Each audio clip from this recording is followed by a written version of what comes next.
Hello दोस्तों, मैं हूं आपका अपना द बुक गाय। और आज जो कहानी मैं आपको सुनाने वाला हूं वो है मुंशी प्रेमचंद्र की कहानी सच्चाई का उपहार। तो चलिए फिर शुरू करते हैं। तहसीली मदरसा बराव के प्रथमाध्यापक मुंशी भवानी सहाय को बागवानी का कुछ व्यसन था। क्यारियों में भांति भांति के फूल और पत्तियां लगा रखी थी। दरवाजों पर लताएं चढ़ा दी थी। इससे मदरसे की शोभा अधिक हो गई थी। वह मिडिल कक्षा के लड़कों से भी अपने बगीचे को सींचने और साफ करने में मदद लिया करते थे। अधिकांश लड़के इस काम को रुचिपूर्वक करते। इससे उनका मनोरंजन होता था, किंतु दर्जे में 4-5 लड़के जमींदारों के थे। उनमें ऐसी दुर्जनता थी कि यह मनोरंजक कार्य भी उन्हें बेकार प्रतीत होता था। उन्होंने बाल्यकाल से आलस्य में जीवन व्यतीत किया था। अमीरी का झूठा अभिमान दिल में भरा हुआ था।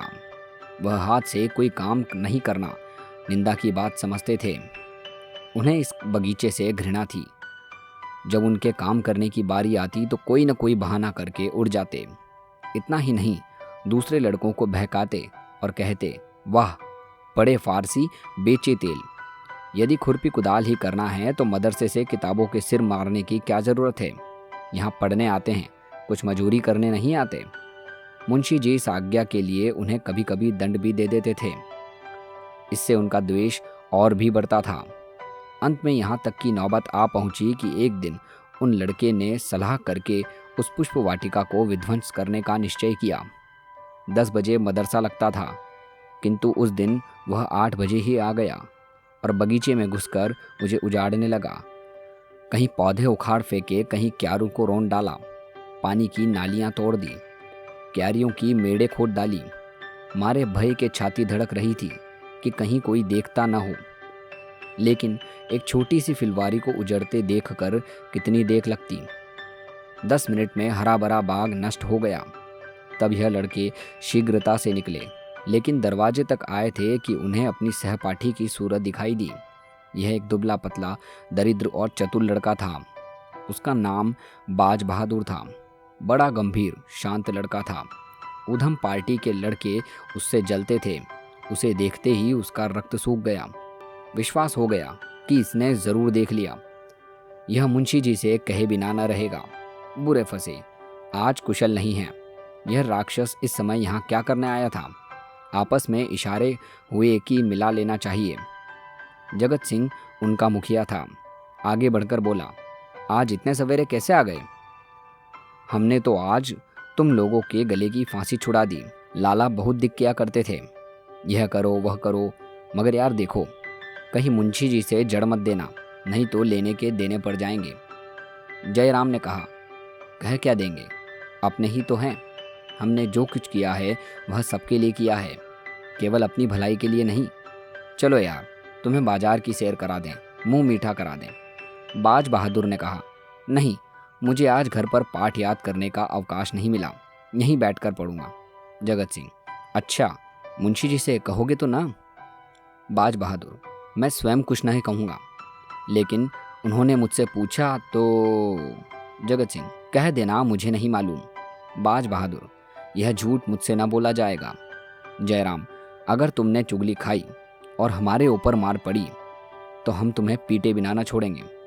बाज बहादुर, हमने कह दिया कि चुगली ना खाएंगे, लेकिन मुंशी जी ने पूछा तो झूठ भी ना बोलेंगे। जयराम, तो हम तुम्हारी हड्डियां भी तोड़ देंगे। बाज बहादुर, इसका तुम्हें अधिकार है।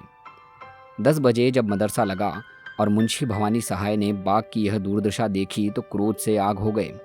बाग उजड़ने का इतना खेद न था जितना लड़कों की शरारत का। यदि किसी सांड ने यह दुष्कृत्य किया होता तो वह केवल हाथ मलकर रह जाते, किंतु लड़कों के इस अत्याचार को सहन न कर सके।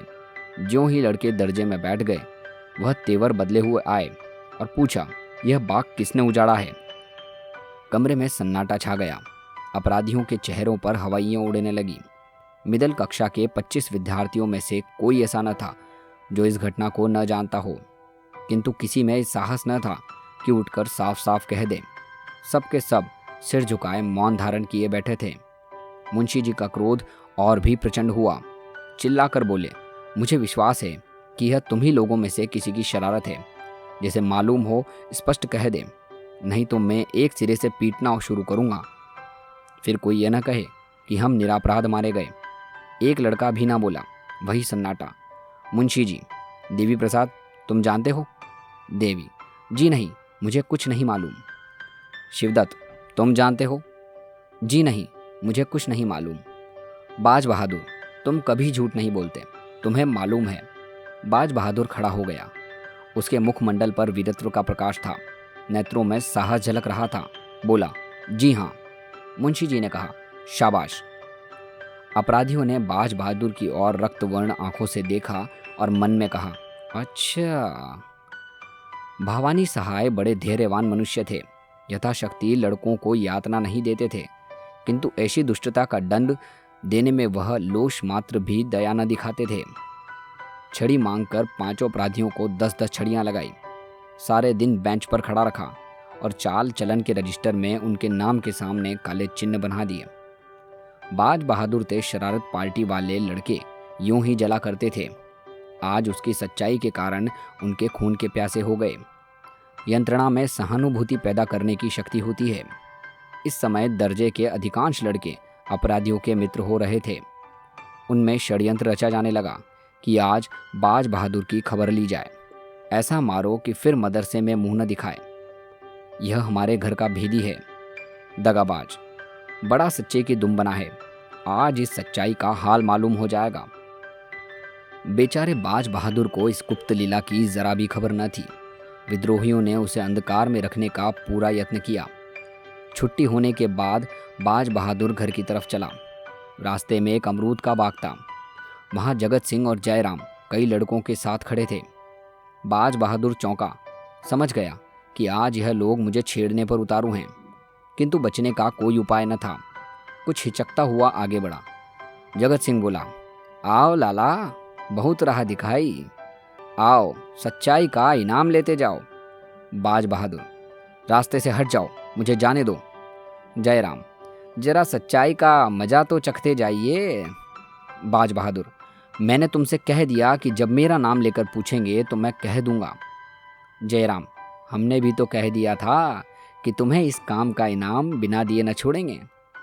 यह कहते ही वह बाज बहादुर की तरफ घूंसा तान कर बढ़ा। जगत सिंह ने उसके दोनों हाथ पकड़ने चाहे। जयराम का छोटा भाई शिवराम अमरूद की टहनी से लेकर झपटा। शेष लड़के चारों तरफ खड़े होकर तमाशा देखने लगे। यह रिजर्व सेना थी जो आवश्यकता पड़ने पर मित्र दल की सहायता के लिए तैयार थी। बाज बहादुर दुर्बल लड़का था। उसकी मरम्मत करने का वह 3 मजबूत लड़के काफी थे। सब लोग यही समझ रहे थे कि क्षण भर में ये तीनों उसे गिरा देंगे। बाज बहादुर ने देखा कि शत्रुओं से शस्त्र प्रहार करना शुरू कर दिया है, तो उसने कनखियों से इधर उधर देखा। तब तेजी से झपटकर शिवराम के हाथ से अमरूद की टहनी छीन ली और 2 कदम पीछे हटकर टहनी ताने हुए बोला, तुम मुझे सच्चाई का इनाम या सजा देने वाले कौन होते हो? दोनों ओर से दाव पेंच होने लगे। बाज बहादुर कमजोर था, पर अत्यंत चपल और सतर्क था। उस पर सत्य का विश्वास हृदय को और भी बलवान बनाए हुए था। सत्य चाहे सिर कटा दे, लेकिन कदम पीछे नहीं हटाता। कई मिनट तक बाज बहादुर उछल उछल कर वार करता और हटाता रहा, लेकिन अमरूद की टहनी कहाँ तक थाम सकती। जरा देर में उसकी धज्जियां उड़ गई। जब तक उसके हाथ में वह हरी तलवार रही, कोई उसके निकट आने की हिम्मत न करता था। निहत्था होने पर वह ठोकरों और घूंसों से जवाब देता रहा, मगर अंत में अधिक संख्या ने विजय पाई। बाज बहादुर की पसली में जयराम का एक घूसा ऐसा पड़ा कि वह बेदम होकर गिर पड़ा। आंखें पथरा गई और मूर्छा सी आ गई। शत्रुओं ने यह दशा देखी तो उनके हाथों के तोते उड़ गए। समझे इसकी जान निकल गई, बेतहाशा भागे। कोई 10 मिनट के पीछे बाज बहादुर सचेत हुआ। कलेजे पर चोट लग गई थी। घाव ओछा पड़ा था, जिस पर भी खड़े होने की शक्ति न थी। साहस करके उठा और लंगड़ाता हुआ घर की ओर चला। उधर यह विजयी दल भागते भागते जयराम के मकान पर पहुंचा। रास्ते ही में उसे सारा दल तीतर बीतर हो गया। कोई इधर से निकल भागा, कोई उधर से। कठिन समस्या आ पड़ी थी। जयराम के घर तक केवल 3 सुरदढ़ लड़के पहुंचे। वहां पहुंचकर उसकी जान में जान आई। जयराम, कहीं मर न गया हो? मेरा घूंसा खूब बैठ गया था। जगत सिंह, तुम्हें पसली में नहीं मारना चाहिए था। अगर तिल्ली फट गई होगी तो न बचेगा। जयराम, यार मैंने जान के थोड़ी ही मारा था, संयोग ही था। अब बताओ क्या किया जाए। जगत सिंह, करना क्या है, चुपचाप बैठे रहो। जयराम, कहीं मैं अकेला तो न फंसूंगा।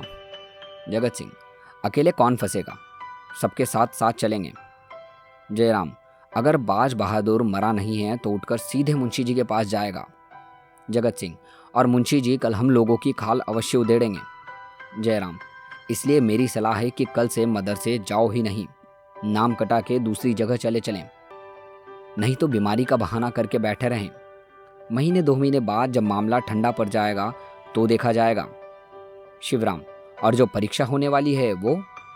जयराम, ओहो, इसका तो ख्याल ही न था, 1 ही महीना तो रह गया है। जगत सिंह, तुम्हें आपकी जरूर वजीफा मिलता। जयराम, हाँ मैंने बहुत परिश्रम किया था। तो फिर।